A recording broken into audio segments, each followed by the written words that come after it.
Bom dia, boa tarde, boa noite. Eu sou o Léo Xavier. Esse aqui é o Podcast D, onde eu recebo sempre pessoas do mundo do design, do mundo da inovação e falando sobre um tanto do que a gente gosta de falar.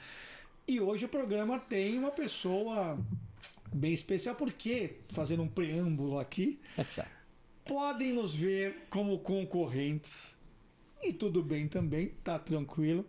Mas o mais bacana é que a gente tem uma relação super respeitosa, construída aí nos últimos anos. E por isso que, tô super feliz com a mega honra de ter Hassu, o homem, a lenda, aqui no nosso programa. E, cara, super legal você ter topado vir aqui. Tô animadíssimo aqui com o nosso papo. Conta aí pra quem não te conhece, se é que existe essa pessoa, quem você é. É isso. Cara, prazer estar aqui, enfim, obrigado pelo convite, acho muito legal ter esse espaço. A gente fala, né, dos bastidores a gente fala muito disso, que, cara, o mercado é grande demais pra gente ficar se entendendo como concorrente, estar mais aqui pra tentar se ajudar. Cara, eu sou o Thiago Hassu, eu sou fundador da Meiuca. A Meiuca tem 8 anos de estrada e ela nasceu da minha vontade de misturar design com impacto social, essa é a real. Sim. Eu queria criar ali um estúdio boutiquezinho, que tivesse um craft maneiro e conseguisse também fazer alguma diferença na sociedade. A gente foi fazendo muito disso, né? Lá no começo a gente descobriu o assunto Design System, nichou nesse assunto. Isso fez a gente se posicionar legal no mercado e foi indo, né? Agora, mais recentemente, a gente virou 3 empresas, né? A gente implodiu a Meiuca em 3 empresas. Hoje a gente tem a Meiuca, a Raio e a Ruler. A Raio é uma empresa que constrói times multidisciplinares, você está estudando umas coisas diferentes para fazer. E a Ruler está com uma proposta bem legal, é um estúdio de branding para olhar para a governança de marca, é um pouco da nossa visão de sistematização lá do Design System, agora aplicada a brand, né? A Brand System e uma série de outras coisinhas. Mas é isso, sou o Hassu, vim da publicidade, né? Com muitos designers. Fui tudo que podia e não podia na publicidade, fui migrando para o designer e aqui estou. Maravilha, boa. Vamos começar falando um pouquinho dessa raiz e definidora de vocês. Assim, vocês são sinônimo de Design System. Esse é um ponto. Falando em Design System, falou em Meiuca, falou em Design System. E agora, né? E ontem tive um papo aí, mandando um abraço aqui pro Fabrício, né? Teu sócio ali que toca a Ruler. Tive um papo super bacana com ele, mostrou ali a solução de vocês, tal, incrível. E percebi que tem muito ali do Design System, do que vocês faziam, tá? Mas conta de onde veio essa história do Design System, o que isso abriu para vocês. Boa. E como você enxerga empresas hoje olhando para o mercado, quer dizer, o espaço ainda para construção, para reconstrução, para redefinição. E o Design System também acho que tem uma coisa, para te passar a palavra, até quase semântica, né? Porque assim, tudo virou Design System, né? 3 ou 4 componentezinhos ali de botões e esponja, virou Design System. Sim. Então o Design System é real, assim, conta um pouquinho o que é Design System pra gente aí. Total. Cara, primeiro assim, a história do Design System, de onde vem a parada.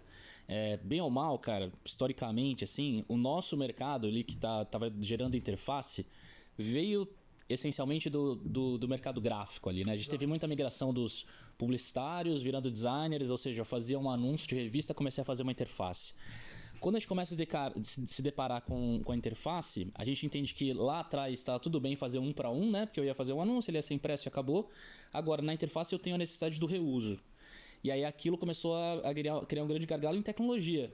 Para designer era tranquilo ficar desenhando milhares de botões, mas quando chegava em tecnologia, eu tinha a necessidade de desenvolver esses botões sempre do zero.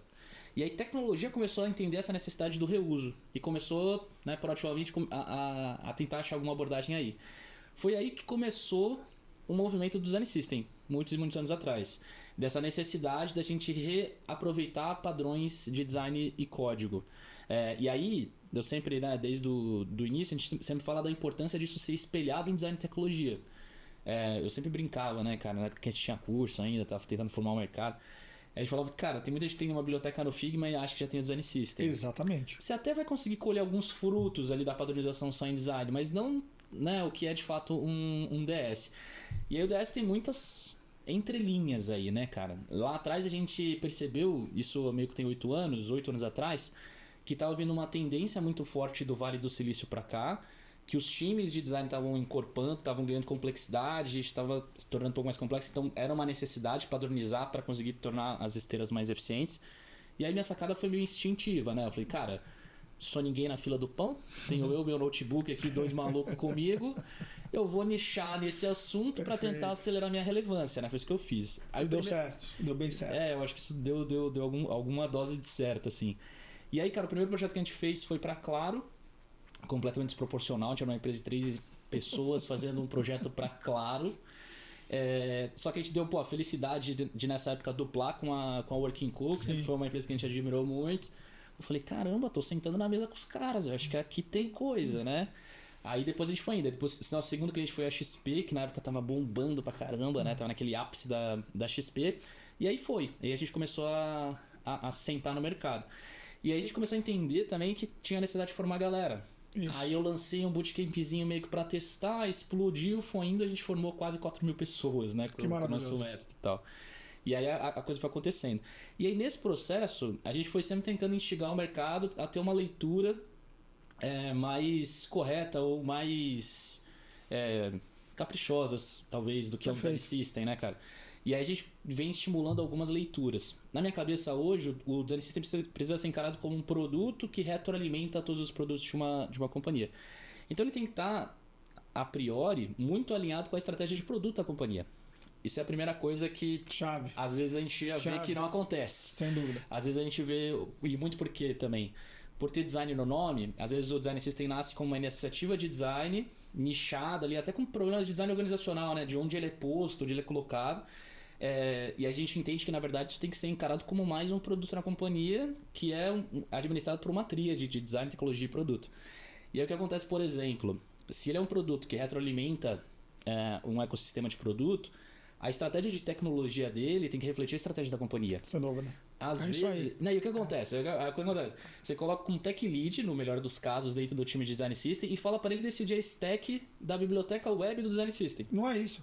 Cara, isso é uma decisão do CTO de primeira ordem. Exatamente. E aí, às vezes, ela é negligenciada, aí você... é React, cara, é o melhor framework. Mas, puta, a empresa tá comprando um monte de outras empresas, aí tu vai ver, aquela lib não vai dar suporte para todo mundo, deveria ter feito um web component, e por aí vai. Então, essencialmente é sobre entender isso, cara, que é um produto que retroalimenta os outros produtos e ele precisa estar muito alinhado com a estratégia da empresa. Aí depois tem as camadas técnicas ali mais baixo nível, né? Que aí tem vários hacks também. Boa. Mas, tipo, acho que aqui que a galera tem que entender. Deixar de encarar o design system como uma bibliotequinha. Não, cara, é um produto... Do time de design, né? Do time de design, pior ainda. Não é isso, exato. É isso. Agora, fala uma coisa. Você trabalhou em agências e tal, vem do mundo aí, porra... Designer de mão cheia também, aquela coisa toda, e virou empresário. Sim. Eu gosto de falar empresário, porque o empreendedor tem um charme, um glamour. Sim. Mas é empresário, você tem uma empresa, agora tem 3, na verdade. Multipliquei o BO. Mais ou menos isso. Como é que foi essa transição? Foi a Meiuca é a sua primeira empresa? Conta aí a sua trajetória. A minha história é muito simples, assim, Léo. Eu sou mais um da estatística que meu pai foi comprar cigarros e sumiu. Uhum. E minha figura paterna foram meus tios. Os meus tios, eles sempre foram empreendedores. Nada a ver com o que eu faço hoje. Eles sempre eram os comerciantes, né? Então, cara, eu cresci vendo os meus tios tendo um supermercado da padaria, vendia carro. Eles eram os caras que tinham... Corria, fazia o corre ali. Fazia o corre. Se virando. E aí, naturalmente, assim, eu cresci entre 2 mundos. Meus tios foram ficando cada vez mais bem-sucedidos e minha mãe ali na luta da sobrevivência. Ok.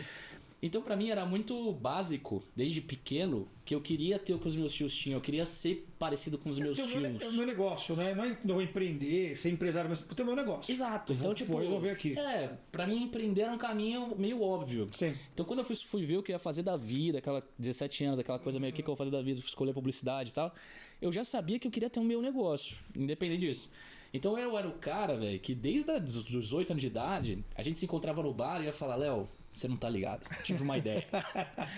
E eu tava sempre com uma ideia, sempre com um projeto, sempre com uma ideia, sempre com um projeto.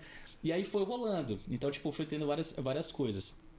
Antes da Meiuca, o que rolou, lá no início do iOS, assim, nem sei, 12 anos atrás, 14 anos atrás, alguma coisa parecida com isso, eu juntei 2 brothers e a gente começou a ideia era começar um pequeno estúdiozinho de desenvolvimento de aplicativos. Então era eu, na época eu ia ser arquiteto de informação, mas nem sabia muito o que eu tava fazendo. Ia fazer o comercial, tinha um outro amigo designer e um amigo desenvolvedor. Ele falou, cara, vamos aí, pedimos demissão, que era sempre assim, né? Eu pedia demissão, batia com a cabeça, voltava e fiquei nessa algumas vezes. Aí nessa vez, cara, um mês depois, assim, que a gente acabou de pedir demissão, esse meu amigo que era o designer, que era um dos meus melhores amigos da época, descobriu que tava com câncer. Aí abriu o chão, assim, molecão, 23 anos de idade, velho. Sacanagem.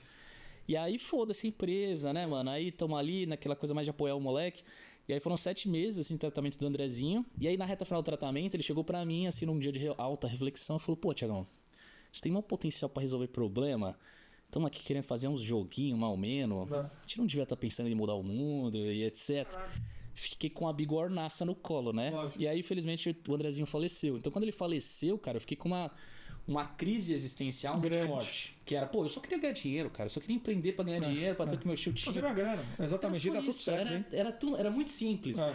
E aí eu tive aquele Não dá pra ser só isso agora. Exato. E aí eu passei um ano bem difícil, assim, de... Cara, pra onde eu vou, o que eu vou fazer? Você tinha quantos anos nessa época? Cara, eu tinha uns 24. Moleque também. Molecaço. Aí, mas aí o que aconteceu? Aí uns 24 para 25, talvez. Daí o que eu fui fazer? Eu fui me reencontrar, né? Sim. E aí eu descobri o conceito de negócio de impacto social. Aí me apaixonei. Na época, puta, fui ler muito sobre a Artemisia, que tava levantando aquela coisa. A Artemisia tinha um lema, tem até hoje, que é: entre mudar o mundo e ganhar dinheiro, fique com os dois. Eu falei, puta merda, é isso. Dá pra fazer. Que é. Aí eu fui estudar muito negócio de impacto social, fiz um curso, cara, que mudou bastante minha visão, assim, sobre como modelar negócio para impacto social. E aí fui entendendo que, pô, dá para pensar alguma coisa. Aí na mesma época eu fui estudar inovação, fui estudar design de serviço, eu entrei no mundo do design a partir do design de serviço. Legal. E aí, cara, fui entrando ali, voltei para o mundo das consultorias e falei, vou tentar achar algum formato. E aí eu fui indo, cara, foi um período legal, assim. E aí teve uma época que deu um estalo, assim, falei, caralho, velho, é agora. Eu tava ganhando bem, tava me divertindo, trabalhava na Vila Madalena, tava legal pra caramba, desafio técnico pra caramba e tal. E aí eu meio que deixei de lado esse lance do impacto social um tempinho, assim, né? Me distraí. E aí quando eu percebi, cara, eu tava liderando um projeto pra Odebrecht no alto da Lava Jato, ali naquela época da Lava Jato. E aí aquilo me desceu mal demais. Eu falei, porra, não é isso. Aí eu pedi demissão, peguei meu notebook e falei, vou tentar de novo, né? Mais uma aventura. E aí eu comecei a Meiuca. Pode demais. Então a Meiuca, cara, eu costumo brincar assim, que ela foi muito mais um movimento instintivo do que um movimento super planejado, não sei o que lá. Não foi. Eu comecei meio querendo ser um estúdio que ia arrumar tempo para fazer pro bônus, e aí esses pro bônus iam projetar a gente no mercado, ia trazer inteligência pro time, etc, ajudar a fazer cases, né, alguma coisa assim. E a gente começou, daí foi indo. E aí eu brinco que a meio que eu não desisti, porque ela foi meio que cravada na base do ódio, assim, sabe? De cara, agora tem que ir. Agora tem que ir, não tem opção. E aí a gente pegou o escritório maior do que devia, fez a primeira dívida, eu falei, agora vai. E aí foi crescendo, aí a gente foi se adaptando, passou por várias ondas, né? Pandemia, etc. Bilhão. E fala uma coisa, 8 anos depois, qual é o tamanho do seu time hoje ali? Cara, hoje... Uma galera, né? A gente tá com umas 70 e pouquinhas pessoas, 73, 74. Como é que é isso na sua cabeça? Você começou lá atrás, 3, você mais 2, na raça e na fúria e no ódio. Como diria meu filho, 50% ódio, 50% tremelique. Exatamente. E, cara, como é que agora, no limite, você tem 80 pessoas ali, é uma estrutura, firma, virando firma, é uma firma, né? Certo? Todo dia 30 é um frio na espinha. Porra, cara, só uma coisa pra vocês. Empreender não é essa coisa, esse ato heróico que pintam, não tem glamour nenhum e tal.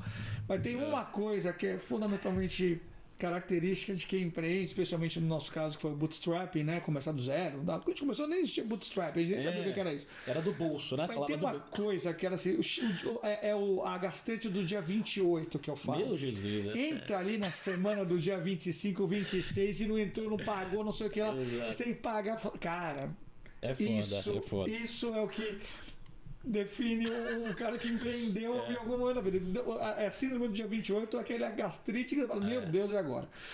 Mas, falando sobre esse tema, olhando em retrospecto, assim, cara, você tá num lugar confortável, você tá feliz, assim, como dono desse negócio? Quer dizer, que esses 8 anos, o que você viraria pro Thiago, moleque, lá, pediu demissão, meteu o negócio debaixo do braço, falou, meu irmão, calma, ou não? Toca do jeito que tá e tá tudo valendo. Você faz essas reflexões de tempos em tempos, eu digo, cara, olha pra trás e fala, caraca, 8 anos, você quando você fatura bem, viu? Fatura bem, time grande, empresa bacana. Você olha pra trás e fala, Porra, chegamos Sim. ali, como é que é isso? Cara, eu acho que todo mundo às vezes vem amigos, né? Pô, mas e aí, cara, como é que é empreender e tal? E eu falo bem isso, né? Tipo, pra mim é sobre ter estômago e sobre aguentar uma roleta russa, assim, Então, vim de Santos, né? Então eu sempre parafraseio o meu querido Chorão. E é muito sobre dias de luta, dias de glória, né, Léo? Então, assim, cara, às vezes a gente comemora que ganhou um contrato, aí perde alguma coisa, perde um contrato, diminui alguma coisa, aqui que um cliente dá uma pisada na bola. Então, assim, é isso, né? Aquele dia 30, pô, tá tudo certo. Aí o cliente. Aí vem a inadimplência. Então, cara, é uma guerra de nervos, assim, né? Então a gente. É quase que um dia após o outro. Mas você lida bem com isso, com essa pressão, assim? Como tá isso pra você? Hoje eu lido. Porque você tá com um papel de gestão que acaba muitas vezes te tirando daquele lugar de, porra, vou fazer um produto foda, vou fazer uma entrega legal, vou gerar impacto. A gente tem que estar também, pô, eu lá na Morte, sabe, eu cuido do estúdio, adoro estar no estúdio. Sim. Mas, pô, se eu pudesse estar só no estúdio, eu seria muito mais feliz. Essa que é a verdade. Eu agora aumentei um pouco meu índice de felicidade agora. É verdade, você fez um bom movimento, né? O que a gente fez, cara? A gente queria ser um estúdio, sempre quis ser um estúdio, sempre quis trabalhar por projeto, mas a gente foi abrindo outros serviços, né? Sim. Então, tipo, botou mais coisa aqui, um chefe Dracular, foi indo. E a gente tinha uma dificuldade até de explicar para o cliente qual que era a dificuldade, qual que era a diferença, né? De a precificação de um projeto versus a precificação de uma alocação, blá, blá. Então esse movimento ele tem muito para esse lugar. Facilitar, né, até o entendimento, né? E isso também tem a ver com a própria topografia da nossa estrutura, assim. Sim. Antigamente a gente deixava, talvez é o que você faça hoje, a gente deixava dentro do time a estrutura de estúdio e uma estrutura de contatos. É isso aí. E aí quando o time do estúdio tava ficando gostosinho, via algum contrato, roubava os moleques. E aí eu falei, caralho, não, mas peraí, tem mais projeto pra entrar.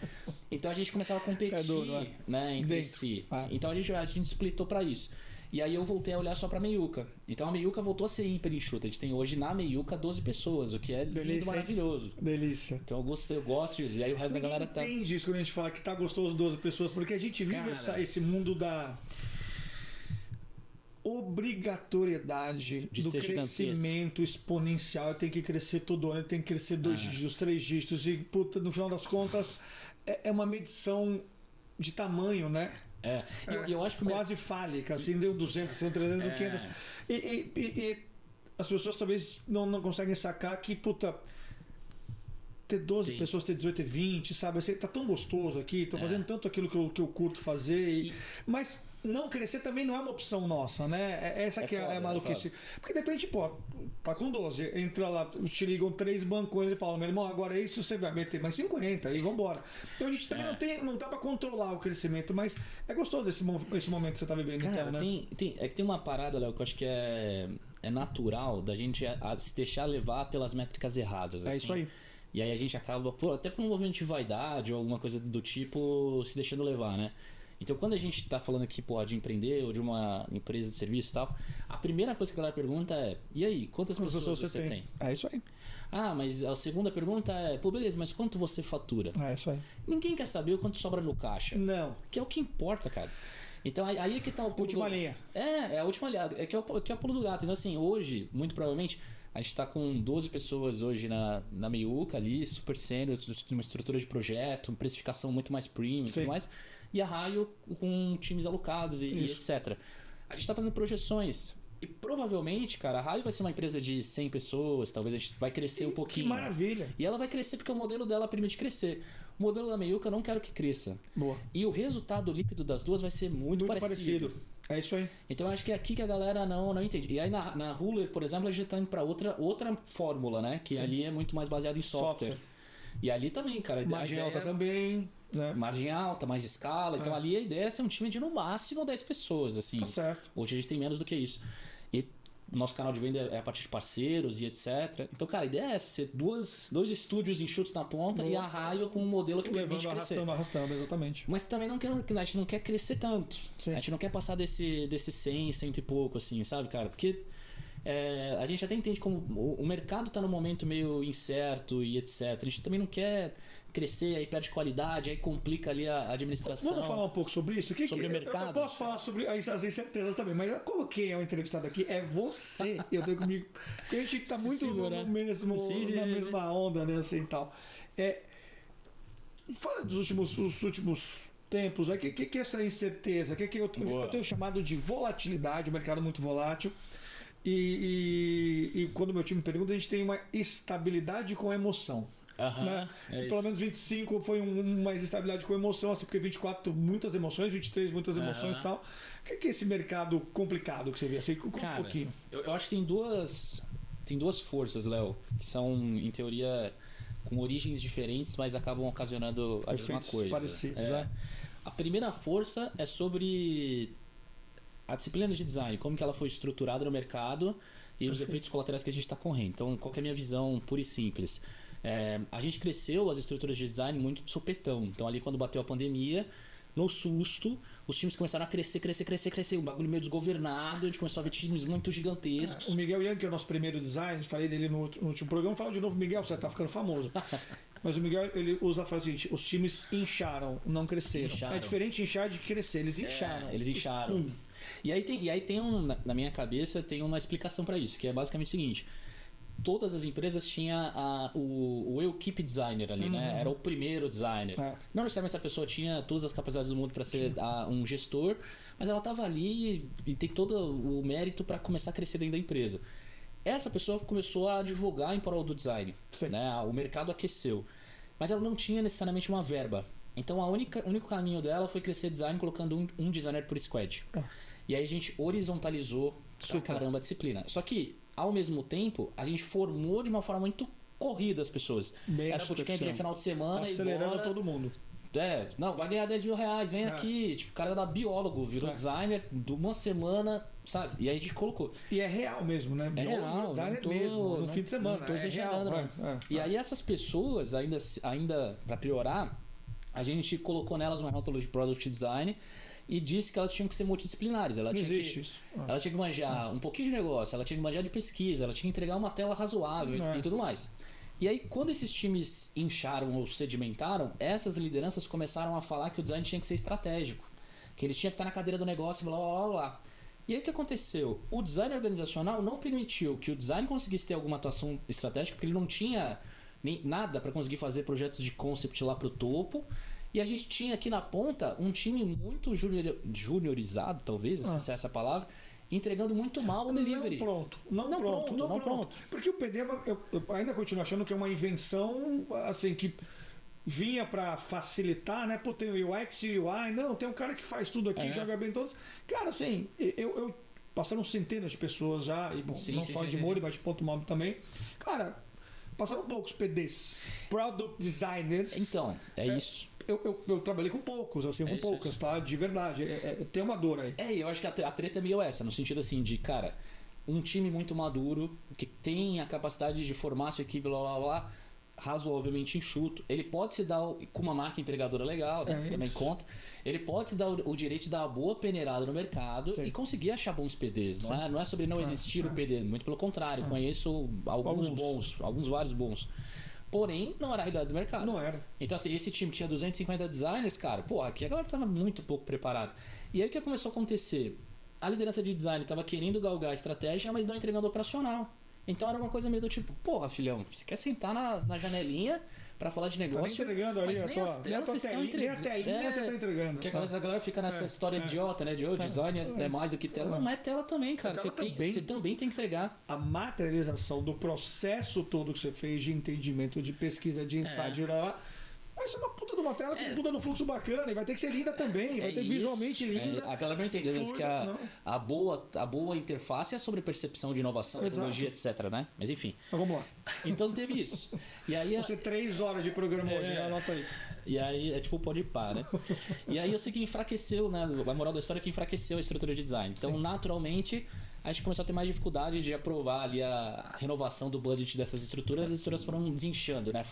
Posso contribuir com esse ponto? Porque eu acho que também faltou, porque a gente sofreu esse mesmo impacto, uma capacidade de defesa total e de uma construção de correlação direta entre time e entrega e impacto no negócio. Mas faltou versamento mesmo em capacidade das lideranças e nossa também, de uma certa maneira, de falar, não, peraí, essas 42 pessoas que estão aqui, elas te entregam isso aqui. isso aqui, sem essa pessoa aqui, uma de 42, cara, você não vai ter essa jornada bem desenhada, você vai ter um problema aqui de taxa de quebra de conversão de visa do que for, Sim. e você vai ter um problema do teu negócio. Essa correlação nunca foi muito claramente estabelecida também. Isso no final enfraquece, porque veja, o que você faz com 40, você faz com 30? Não sei. E tem uma parada que é foda, né, Léo? Você quer mais 50 por quê? Porque agora tem mais squad. Então preciso ter mais 10 squads, preciso mais 10 anos. Então assim, mas e aí, se eu tirar 30, o que acontece? Cara, eu participei de algumas reuniões de gerentes, assim, brigando por quantidade de pessoas. Exato. Então, assim, eu tenho 20, você tem 25, pô, não, peraí, ô chefe, quero mais 5. Feudalismo. Não, é feudalismo. É capital político, né, Léo? Exato, é feudalismo. O meu feudo é mais poderoso, é coisa territorial, né? E aí tem uma parada que eu acho que a galera não se ligou tanto, que assim, eu acho que em algum momento a gente começou a falar muito de métricas de UX, ROI de UX, blá blá. Só que, pô, pensa comigo. Cara, você tá colocando design dentro da squad. Então, assim, nunca é só o UX. Não é o UX. Porque se o cara desenha um fluxo maravilhoso e tecnologia não implementa direito, foda-se. Então, assim, você deveria entender que, cara, aquele cara é parte de uma trinca, tecnologia, design, produto.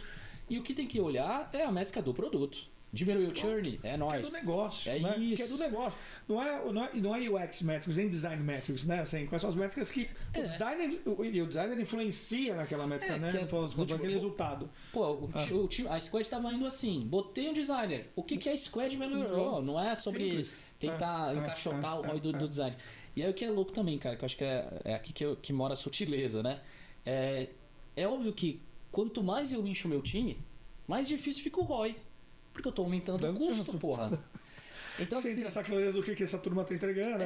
Então virou uma coisa meio assim, porra, meio de correr atrás do próprio rabo, né? Tipo, eu aumentava o custo e aí tinha que desesperadamente tentar provar mais ROI pra justificar aquele custo. Enquanto, porra, por que não tentar ser de cara o time mais enxuto possível? Mais eficiente possível. E aí sim escalar, né? E aí isso sempre foi uma tortura pra mim, né, cara? Porque a gente trabalhando ali com design system, tentando falar justamente de escala e tal...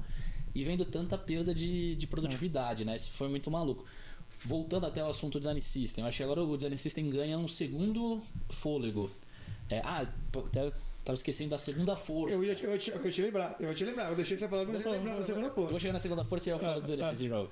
Então a primeira força o design por si só deu um tiro no próprio pé e eu acho que a disciplina enfraqueceu. Sim. E agora a gente está colhendo os efeitos colaterais disso, os times estão reduzindo, a gente tem, embora não seja mais notícia na timeline do LinkedIn, né, a gente tem muito layoff acontecendo, os times estão reduzindo bastante.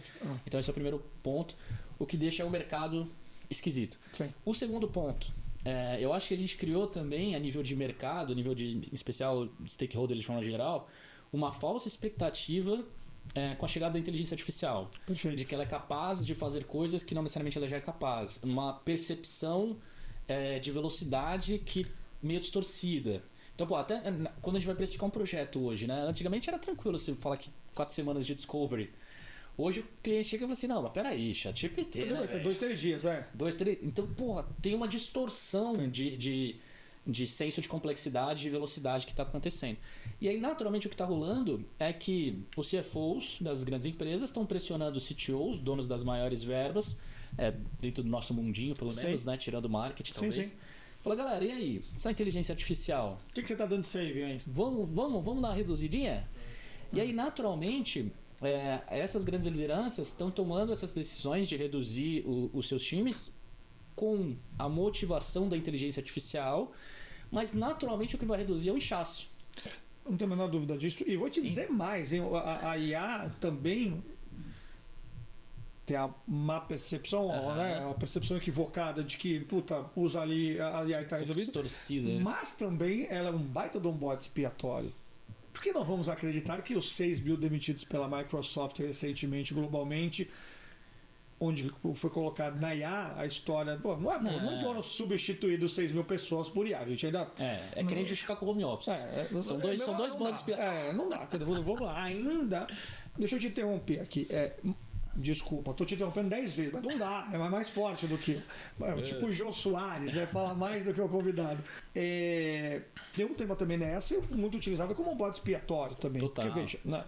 A IA e o home office. A IA e o home office, exatamente. Não, porque agora estamos usando IA e por isso estamos mandando 6 mil pessoas embora. Cara, numa boa, não tem ainda uma IA que agora, hoje, substitua plenamente, porra, um designer, ou um cara da área de marketing, uma pessoa da área de pesquisa, o que for. Sim. Ainda não tem, mas é uma boa desculpa, né? E tem sido usada. Não, também, total. Né? O que eu acho que tá rolando muito, né, como essa segunda força, de alguma forma tensionando para esse mercado um pouco mais instável que a gente está falando, é que por ter essa percepção equivocada de produtividade ou magia que a IA coloca na mesa, naturalmente os CFOs estão pressionando os CTOs que têm verbas significativas dentro das empresas com esse papo, né? Tipo, e aí, cara, o que dá para reduzir? Que saving que você vai me gerar aí? É isso aí. E aí, naturalmente, os CTOs vão tomar decisões, né? De cortar, vão diminuir. Mas na minha percepção, eles vão diminuir esse time e mesmo que a IA não faça grande diferença, esse time está inchado. Então esse time vai conseguir se adaptar. Tá vendo? A IA resolveu. E pro mercado é maravilhoso essa notícia, né? De que, cara, pro acionista lá na empresa de capital aberto, falou, cara, pô, tô reduzindo porque eu tô usando IA. Então eu tô antenado com o mercado e gerando saving. Gênio. Porra. Paga um bônus pra ele. Então assim, cara, o cara vai fazer um layoff, vai reduzir time e vai aumentar talvez o valor de mercado da empresa de uma vez só. E como a gente vai sair dessa armadilha, eu e você juntos? Porque não, você saindo, eu saindo, você sai também. Como que a gente sai dessa armadilha? Depois dou minhas opiniões também, mas eu queria te ouvir. Cara, essas duas forças estão colocadas, né? Assim, estamos sofrendo de um lado aqui e a outra acho que só vai intensificar. Sim. Aquela velha história, antes de melhorar, vai piorar muito ainda, né? Então, como é que a gente reage ou pega, judô a vida inteira, e o judô é sobre usar a força do oponente, né? Fica muito mais fácil você jogar o cara pra lá quando ele tá vindo pra frente do que o contrário. Então, estão colocadas as duas forças. Como é que a gente dá um impulsionagê, né? nessa... Cara, eu fiquei alguns bons meses desse ano pensando nisso, né? Tipo, cara, como é que a gente reage a esse movimento de mercado e... Que é a nossa vida também, né? É a nossa vida. A gente ficar entre folha salarial e pensando como que a gente arquiteta o próximo passo. Como se a gente fosse controlar tudo. Mas o que tem acontecido, assim, Léo, e aí pra Meiuca como uma empresa que tem relevância em Design System, é que, naturalmente, todo esse movimento de tentar incorporar a inteligência artificial passa por ela beber de bons padrões de interface, né? Perfeito. Tanto em design quanto em tecnologia. Então eu digo que o Design System ganhou uma sobrevida agora, ganhou um novo fôlego. É verdade. Que é, cara, ele perdeu muita força nos últimos anos, eu acho, no sentido assim de, cara, a galera tentou, a galera foi pra dividida com o pé mole, sabe? Investiu, mas não investiu muito, sim. Então, tipo, fez aquela coisa meio mais ou menos e não gerou impacto. Não aguentou o time, não qualificou o time, não repensou o processo. Enfim. O Design System também não resolve dar um play. Né? Não é uma bala de prata, exatamente. Ele é alguma coisa um pouco mais complexa que isso. Então, naturalmente, a gente viu essas estruturas definharem, o investimento ser cortado. E aí agora a galera tá começando a olhar com outros olhos, do tipo... Pô, antigamente, eu ter um Design System era sobre eu ter uma esteira de produto um pouco mais eficiente, era sobre... eu ter mais consistência e etc. Agora, cara, é sobre eu deixar passar o bonde da IA. E aí o time to market vai ficar discrepante. Porque se meu concorrente botar Design System com IA, ele vai acelerar pra porra. Então é aqui que a gente tá hoje colocando bastante energia, como uma das nossas boias, né? Nesse sentido de, cara, aqui talvez tenha um lugar. Mas o mercado tá esquisito. E aí a gente tá muito testando... Com mais, a gente sempre fez isso, mas com muito mais frequência agora. Novos modelos de serviço. Eu acho que esse é o ponto, né? Porque a gente tem que ir renovando também e testando no final das contas. Porque em 8 anos mudou pra caramba também. Uma série de perrengues, de ondas e complexidades. Algumas ondas boas que a gente surfou bem e tal. E outras tomaram a cabeça também. A gente tá tranquilo e acho que não tem dor, não. A gente tem que ir indo pro final do nosso papo. Não temos mais de assunto para falar, mas a gente já passou meia hora. Já foi meia hora. É inacreditável. Mas como é que você vê falando aqui das forças de mercado, vamos pro lado de cá, que é as profissionais de design. A gente tocou um pouquinho ali, que tinha nessa... como é que você vê o papel do profissional de design, ou desafio, ou receio? Já teve aquela coisa do vem que a água tá quentinha, né? 21, 22, puta... Não tá mais. 23. Não tá mais tão quentinha, mas e aí? Cara, eu acho que a gente tá vivendo uma ressaca de expectativa, Léo. Boa. Eu acho que, tipo, 20, 21, né? Comecinho de 22...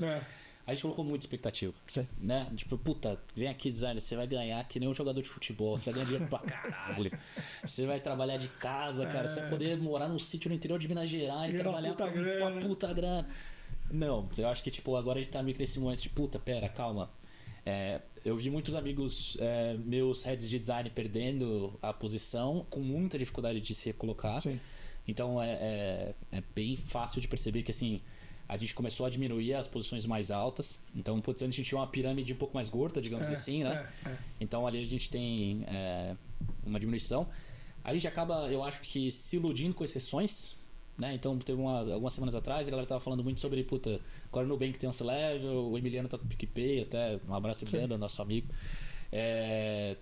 E não é a realidade do mercado, cara. Tipo, tem muitos poucos, né? C-Levels, muitos poucos diretores, cada vez menos heads. Então, assim, a pirâmide lá em cima, para quem tá precisando se recolocar nessas posições, a gente tá ficando cada vez mais difícil. E para baixo, eu acho que o cerco também tá fechando um pouquinho, né? Eu acho que aqueles salários mais não existem interessantes mais. começaram a não existir mais. Então, eu acho assim, cara, para quem tá entrando no mercado... Isso. Eu acho que a primeira dica é, cara, dá pra viver de design bem pra caramba, dá pra ter um ótimo salário e tudo mais, mas é legal calibrar as expectativas. Eu acho que é legal falar com pessoas que estão vivendo a vida real. Eu acho que a gente tem alguns times hoje que são ainda expoentes assim, em volume. Sim. Mas o que me preocupa também, porque esses times que a gente sabe, a gente nota de longe, você consegue, tá inchado. Tem bastante gente, né? Tem gente algum demais, momento vai rolar uma ruptura, né? Então são poucas. E as empresas, de forma geral, estão reduzindo, né? Para mim, eu acho que o que está mais difícil é para o júnior, né? Hoje eu acho que o júnior já tem uma dificuldade de se desenvolver com o trabalho remoto. O híbrido não ajuda muita coisa. Não. Os times também não têm design organizacionais, assim, muito por estar a maioria nesse lugar das squads, que exige que a pessoa seja mais sênior na ponta, também não oferece muita oportunidade para o júnior. Então acho que o júnior é um profissional que está um pouco mais desassistido hoje, assim, acho que para ele é o que está mais difícil. Talvez para aquele cara que é a pessoa do pleno ao sênior, é quem vai conseguir andar melhor ainda entre o mercado. Acho que as lideranças muito altas estão com dificuldade, mesmo as que estão se recolocando com salários menores, né? E o júnior está com cada vez mais dificuldade de entrar. Então assim, acho que... Né, se fosse dar uma recomendação, cara, é sobre calibrar a expectativa. Não, é bom. É sobre entender ali, cara, é uma carreira como qualquer outra, dá pra mandar bem. Não é que o design vai deixar de existir, não é sobre isso, mas, cara, tem que entender de uma forma um pouco mais realista, né? Pra onde ele tá indo. Isso é bom, uma dose de pragmatismo é bom também. Quando você fala do Júnior, o programa certamente vai ao ar depois do lançamento do nosso estudo lá sobre AI Designers, que você vai estar lá com a gente, nos painéis. E tem um dado que eu já vou antecipar, e não é antecipado agora, mas para você vai ser. A gente perguntou e foi entender quem está se capacitando, né? A grande parte das pessoas que se capacitam por iniciativa própria e não das empresas, tem lá os dados para comprovar isso, e tem um muito interessante, aliás, sobre exatamente quem está se capacitando por investimento próprio, iniciativa própria. Júniors e gerência, diretoria, e aí vai baixando aqui no meio. Então o júnior, pelo menos dessa pesquisa, que são centenas de pessoas, então não é um retrato interessante, por isso tem alguns insights que a gente vai tirar de lá. O júnior, os caras sacou que para ele tá super enrolado, tá difícil entrar no mercado. O mercado realmente está mais complexo. Os salários já não são também aquela maravilha, principalmente de entrada de mercado, e o híbrido presencial remoto também tem suas dificuldades. Então, quem mais hoje investe em autocapacitação com ferramentas de IA é justamente o júnior. Mais do que o pleno, mais do que o sênior, mais do que o especialista, mais do que o coordenador. É o júnior, ele e o diretor, o gerente da área que estão se capacitando.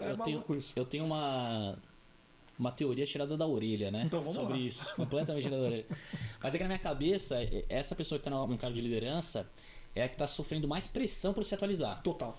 Então, cara, o diretor dela tá falando, e aí, bichão, tem que saber responder na ponta da língua. Exatamente. Talvez em algum momento ela precisa primeiro se capacitar para depois cascatear essa pressão, digamos assim, né? O júnior, eu acho que ele ainda tá empolgado com a profissão. E não tem muita opção também, né? Não ser se capacitar. A minha sensação é que essa pessoa que tá ali o sênior, vamos falar do sênior especialista, tem uma grande parcela cansada. Tem. Então, assim, a gente foi até... E angustiada também, né? Angustiada. Porque o júnior, que é talvez um cara muito entrante no mercado. Esse cara que tá aqui nessa range do meio é o que entrou no mercado em 2020, tem 5 aninhos de carreira. Teve o boom, tinha muita expectativa e se frustrou. Então, assim, a gente patrocinou o XConf, que é um evento que eu tenho muito carinho e tal, e eu dei minhas mentorias lá. E, cara, é muito nítido isso, assim. A galera que tá entrante, a galera que tá ainda no gás e a galera que se frustrou um pouquinho com essa descalibragem, né, do mercado, assim. E é foda também, né, Léo? A gente acompanha, a gente trabalha com grandes clientes corporativos. O jogo corporativo, ele cansa, né, velho? cansativo. E nem sempre ele é claro, nem sempre... Então tem uma galera O que... jogo corporativo não é claro. Nada claro. Só não seja jogo. Nada claro. Então, assim, eu acredito, né?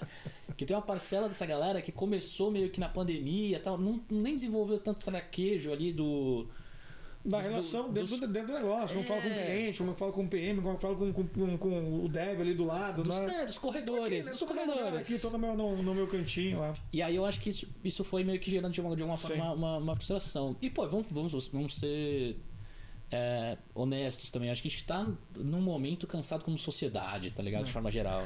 E aí, quem não diz que quem não tá cansado tá mal informado. Tá porque mentindo, não é possível. Tá mal informado, tá mentindo. Exatamente. Então, pô, tá todo mundo meio... E aí eu acho que a gente começa meio que assimilar, às vezes, a pancada que não é nem com a gente, né? Então, pô, a puta empresa lá, que era tão legal, voltou pro híbrido, puta que pariu, vai chegar em mim. Vai chegar em mim. Não, já ferrou, exatamente. Então a gente tá vivendo essa ansiedade, sabe? Então eu acho que eu tenho alguns bons amigos que falam, cara, eu não consigo ouvir a palavra IA. Me dá calafrio, me dá enjoo, angústia, ansiedade. Eu não quero falar disso. É um misto de angústia com ansiedade mesmo, assim. A gente tem falado com vários clientes e prospects também, os times, a gente tem feito uns papos sobre AI design e tal, como você faz bastante também. E é muito perceptível isso, assim. Um receio, né, uma busca por um afastamento, porque tem uma certa angústia, uma certa ansiedade mesmo, que, cara, no final das contas dá para entender. E eu falo isso abertamente nesses papos. Cara, vocês têm que olhar para a cultura da empresa de vocês. Se a empresa que está sempre cortando, não dá para eu chegar aqui e falar para vocês que não vai roubar o seu trabalho. Não vai, cara. Assim, vão enfiar o IA.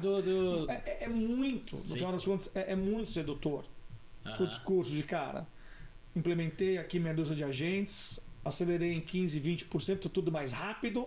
Total. Como se a rapidez fosse o único tema, a única coisa a perseguir numa lógica corporativa de entrega e tal. É muito difícil, é muito apelativo. Você não manda embora.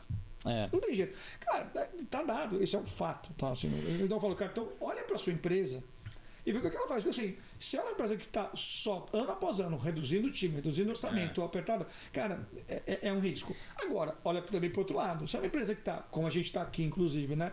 Num bancão lá que a gente estava falando, promovendo esses encontros, eu vejo esse milhão de treinamentos, vocês estão se capacitando, o time vem aumentando ao longo desse ano, também não é triplicando, mas vem aumentando aquela coisa, cara, então eu não me preocuparia, porque você vai ter na IA uma grande aliada, na IA uma grande forma de gerar consistência, gerar sim, capacidade de ser sim mais veloz, é verdade, mas também mais profundo, também mais assertivo, quer dizer, então calma também, respira, mas eu percebo na turma, especialmente sênior mesmo, pleno,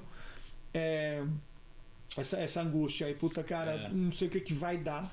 E tem um negócio também, assim, eu tenho uma crítica ao mundo corporativo, porque ele é igualmente complexo e preguiçoso. Em que sentido que eu tô falando isso? Vamos lá. A gente tem, cara, geralmente muita complexidade para dobrar dentro de uma empresa. E às vezes a gente tem caminhos muito mais eficientes de chegar em resultados muito mais legais. Mas, puta, sempre é mais sedutor o caminho mais fácil. Então assim, contratei o N8N Enterprise. Agora o bicho vai pegar. Resolvido. Cara, beleza, você ganha 6 meses ali do teu chefe deixando de encher o saco, né? Exato. E é nóis. Agora, resolver, né, na maioria das empresas, cara, a gente tem problema sobre o ecossistema de produto. Tem um monte de produto duplicado, tem tipo um monte de squad duplicado. Que é um problema até tá mais difícil de resolver. Um design organizacional, abrir mão de cara, esse aplicativo nem deveria existir. Tira essa porra daqui, troca esse pai. Isso é mais complexo. Mas é aqui que resolve mesmo a treta, sabe? Eu ouvi de um cara que assim, quando o tema da velocidade, né, assim, a IA não resolve o problema do processo ou do produto. Fazer mais rápido com a IA só vai dar a cagada mais rápida do processo e do produto mal desenhados.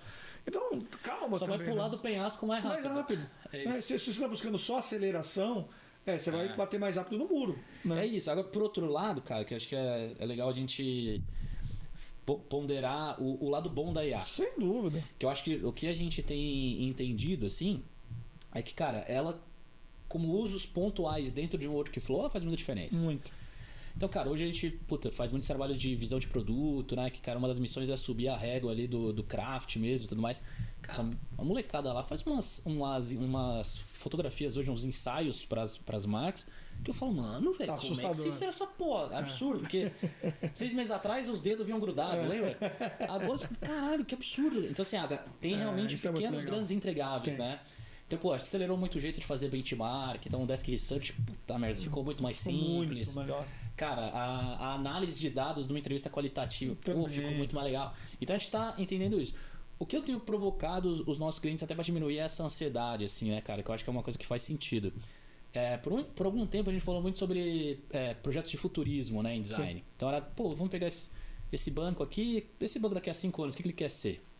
Eu acho que faz sentido pensar isso a nível de processo também. Sem dúvida nenhuma. Então, cara, beleza, o meu workflow é esse daqui. Mas, ó, a IA tá chegando, tem um monte de coisa para legal, automação. O que seria esse workflow ideal? Plá, IA, a gente acolá. Ele não é viável hoje. Ele tem vários cadeadinhos. Cara, vamos trabalhar para desbloquear esses cadeados? Pô, fique me atualizando, não sei o que lá, com o GitHub, pá, pum, esse... Resolveu aqui. Vamos tentar pegar esse pedaço e implementar? Vamos, pá. Eu acho que é isso que falta. É que nem, cara, a gente sabe da importância de service design, né? Você tava falando do Luiz, né? Da Beaver, que sou super fã também. Cara, a galera negligencia muito o trabalho do service design. Mas aí tu chega lá pra tentar desenhar um produto, você não entende como é que ele se conecta na porra de um ecossistema. É mais ou menos a mesma lógica. A mesma lógica. Tem que botar um pouquinho de energia pra pensar o amanhã e lidar melhor, né? O hoje com o amanhã, assim. E aí você vai calibrando melhor as expectativas, a ansiedade e tudo mais. Olha, posso falar? Tá bom, né? Mas a gente vai ter que acabar aqui, infelizmente. Tivesse uma audiência. Vou botar tipo Chaves, assim, né? Vamos fazer os claquetes. Vamos então para os nossos finalmente aqui. Aí a gente vai dar uma embocada aqui na coisa mais pessoal, como se não fosse pessoal o nosso papo. Mas eu queria que você desse uma dica para a audiência. Pode ter um monte de povo de design aqui, mas tem outros povos também. Total. Pode ser, cara, um livro, um podcast, um comportamento, uma atitude, um pensamento também. O que você quiser aí. Eu vou dar primeiro a minha dica para você poder pensar na sua. Tá bom. Falamos, já que a gente está falando de um monte de gente mandando abraço, vou mandar para o nosso grande Bruno Rodrigues, professor maravilhoso, lançou o livro dele semana retrasada, se não me engano, sobre prompt writing. Então, legal. Assim, então recomendo aí para quem trabalha com UX Writing, obviamente, mas quem trabalha com pensamento de produto e de negócio, entender de maneira estruturada, metodologizada, com calma e com profundidade o domínio sobre o prompt writing tem valor. Boa. Porque no final das contas, na ditadura do prompt que a gente vive, tudo virou prompt. Cara, então vamos aprender qual é a anatomia do prompt, como que a gente vai construir isso, não só para a gente entregar um produto digital, para a vida mesmo, no final das contas. Então é bem legal. Tem um conceito paralelo aí, Léo, que é muito legal, que eu estava falando bastante disso com o Alex, que é meu sócio, que é de engenharia de contexto também. Excelente, boa. Que é também entender como que você constrói os agentes carregando contexto por trás dele para não ficar necessariamente um prompt quilométrico toda vez. Exatamente. Mas é isso, com certeza. Então leia o livro do grande Bruno Rodrigues, disponível nas melhores bibliotecas, livrarias do ramo. Eu comprei na Amazon, na verdade. Foi na Amazon que eu comprei. Boa. Então comprei lá também. Cara, vou dar duas dicas aqui. Uma mais... geral e uma mais safada, tá, Jonas? Cara, mais geral, eu diria que se eu fosse priorizar, se fosse qualquer designer agora, eu priorizaria a saúde mental a qualquer curso. Boa. Cara, bota um dinheirinho na terapia, velho. Tipo, a gente tá num mercado conturbado, tá todo mundo com pressão, então os ambientes estão um pouco mais tóxicos do que deveriam, porque essa pressão de alguma forma, somos seres humanos, ela espalha. Então acho que é um momento pra gente cuidar da nossa saúde mental, investir em inteligência emocional. Acho que, cara, isso é importante. Boa. Porque assim, foda-se qualquer skill, cara. Se você não tá bem, se você não tá bem, se tipo não vai rolar. A pressão tá batendo, não vai ser excelente. Qualquer skill ali que vai fazer a diferença. E a segunda, a safada. Cara, sabe que quando a gente quando eu comecei na Meiuca, eu nunca tinha vendido em sequência, assim, coisas. Uhum. Falei, caralho, não sei nem vender, velho. Tem que começar a empresa. E aí eu comprei um livro desses, assim, de aeroporto. vagabundo de tudo assim, que chama Negocie Qualquer Coisa com Qualquer Pessoa. É um livrinho... Bela chamada, hein? É um livro vermelho, assim, ó, pequenininho, R$20. É um livro muito simples. E aí, quando a gente começou a dar os nossos cursos, cara, eu comecei a indicar esse livro. Porque eu falava pra galera que, pô, no mundo corporativo é muito importante você saber negociar. Então, se você é um designer, cara, você vai negociar toda hora. Você vai negociar com o seu PM, com o seu tech lead, você vai negociar com o seu chefe, com o seu par, com a sua equipe. Você vai negociar pra tudo. E aí acaba que, às vezes, a galera, por não dominar, né, alguma... Nem técnica, né? Mas é uma malícia. Uma manha de negociar. Se frustra sempre, né? Então a gente acaba... Ninguém me ouve. Porque você acha que é sempre assim, ó, é isso ou não é isso. Não, cara, você vai ter que ceder. Então você aprende a negociar. Como eu livro? Como fala de novo? Negocie qualquer coisa com qualquer pessoa. Fantástico. Não, e é um livro muito bom, cara, porque ele dá assim, dicas de como negociar no relacionamento. É meio que assim, a negociação pra vida, tá ligado? Não, fechou, vou comprar essa porra. Não, é bom. Tô lendo uma sentada, assim. Numa sentadinha vai. Numa sentada. E ele dá várias boas dicas, assim. Eu acho que pro designer, cara, isso faz muita diferença. Bem ou mal, eu vejo muito o designer como uma disciplina integradora, assim. Né? A gente acaba tendo que puxar e fazer muito dessa gestão de conflito. E isso, cara, cansa, isso exige né, alguma energia, assim. Então, pô, dominar um pouquinho de negociação ajuda. Excelente. Né? Puta papo bacana. Rassu, cara, Thiago, obrigadaço você estar aqui. Tamo junto semana que vem no nosso evento. Vamos lá. E tamo junto no mercado, porque é isso, cara. Funciona pra gente, funciona pra vocês e tá indo bem. Tá tudo, mas tá funcionando. Tá direitinho. Exato. Espero que vocês tenham curtido também. E, bom, vários episódios. Recentemente estou trazendo os heróis e heroínas do design brasileiro. A sua é certamente uma dessas pessoas também. E espero que vocês tenham curtido. Até a próxima. Até mais. Valeu, gente.